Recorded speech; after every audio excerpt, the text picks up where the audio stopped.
episode of God, Grace, and God. As you can see, I'm solo today. My beautiful bride is at work and I happen to be off today, but I was the one who had the time to do what we're going to talk about today, and that is to apply for a visa online. Okay, you have already made the decision to leave the USA and go overseas to Africa. And you've already got your yellow fever shot. Okay, and in addition to that, you already have a passport, or you have already went and took your pictures and did what you had to do to get your passport. So you're at the point you need your visa because you can't get your visa without the yellow fever shot or your passport. So them are the things are prerequisites to going to Ghana. So you're squared away and you're ready to do the next step. And let's talk about that. Getting your visa. Okay, first thing you need to do is you need to log on to the Embassy of Ghana and you want to click on the visa. Okay, the website is there on the screen, what you want to do, and then you'll see that they have different options there on the screen, and what you select is visa application. There's a long list of things you need to read to make sure you know what you're doing before you get started, and I do recommend that before you get started, you get everything gathered that you need so you can make the visa process smoother and not so long. Because if you don't have your pictures taken already, if you don't have this or don't have that, then you'll start the visa process and then you have to stop to go take the pictures, or you have to stop to get this document or that. So try to make sure you have everything gathered together before you start the process. Now, once you get everything gathered together, and of course you're already on, you're starting the process, and you click the appropriate things. Where do you live? That'll be the top right hand corner. In our case, United States, and then it goes, down and asks you a few questions. Now, another thing you need to make note of when you get into the portal is the fact that you can stop and continue at a later date. They're going to have, once you get on the first page, page one, is 6 sections. So when you're on section one, you'll see at the completion of it, there is a number that they're going to give you so that you can keep logging in uh, and continue on with your application process. Please, by all means, make sure you uh, jot this number down. It's a reference number. Take that reference number down and either photograph it. When I say, my wife screenshot hers, I happen to write mine down because you're going to need that number. The odds of you finishing the odds of you finishing the visa application in one shot is slim to none. It took me 6 different days to do it. Of course, I had to leave each day to go to work. So I only had maybe an hour and a half to work on it each day. So that being said, yes, take this number down because you are going to need it. Once you start your visa application, you cannot start over again. So please take the reference number down so you can get back in the portal and continue where you left off. Now, oh, in addition, what I said earlier, let's say you start your application and you realize that you don't have a document, you don't have a photo, you don't have something to ask for. Now you got to gather it, So maybe it's going to take you 3 days to get to the bank or whatnot, or 3 days to get to, the pictures taken.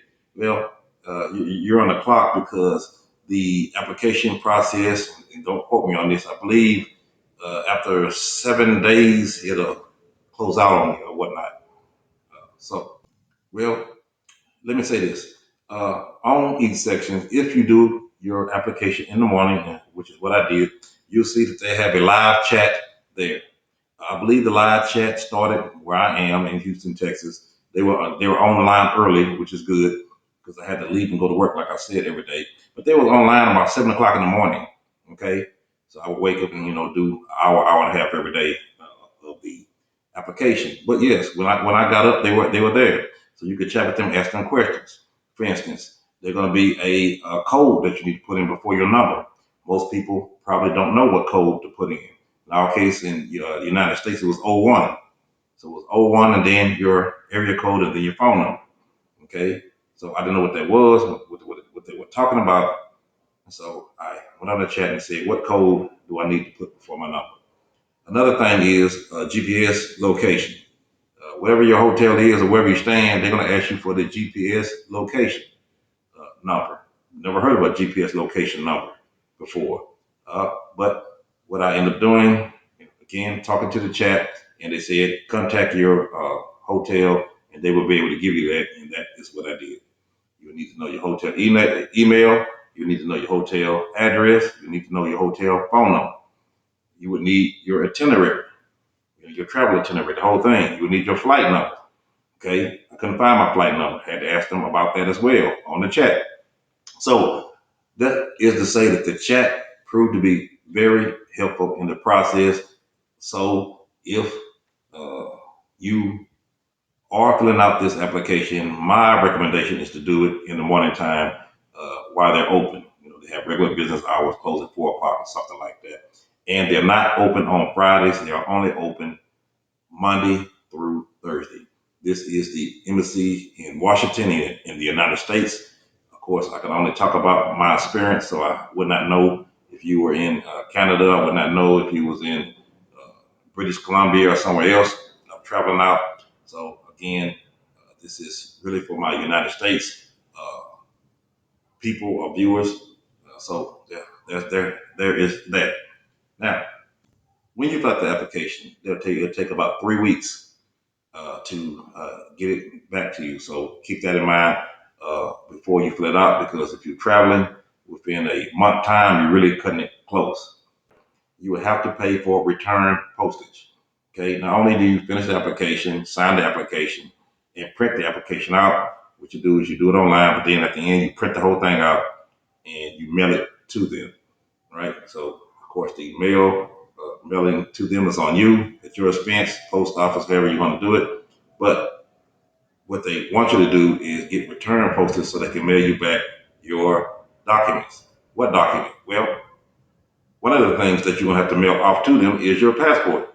Yes, your hard physical passport, not a copy, the original. They want that mailed to them. So what they're gonna do is ask you to put a receipt in the package when you mail it to them, showing that you paid for return postage. And because you'll pay for that return postage, they will um, obviously mail your items back to you. You will also have a receipt that you would need to include in the package. Not only the return postage receipt, but the receipt for the visa itself. Regular visa for one entry is $60 at this time of filming. The multiple entry visa is $100 at the time of the filming, and you pay more if you want a expedited service. There's just regular service, like I said, around 3 weeks. Uh, that's about it. And like I said, it was not a easy process in my opinion. It was kind of hard to figure out what they was asking you for on some of the things, and so I had to continue to stop. Let's say it was past time. I got home after work and realized I got to a point I didn't know what they were talking about. Well, I had to wait in the morning to wait till they open, and you could chat with someone and then figure out what are the requirements again, which took me 6 days. So please keep that in mind. It's kind of a lengthy process. Some parts were very confusing, but I got through it, and I believe that you can too. I hope this video has been very informational. This has been Patrick Brown trying to help you get to Ghana and out of the USA. I love you all and be blessed. Talk to you later.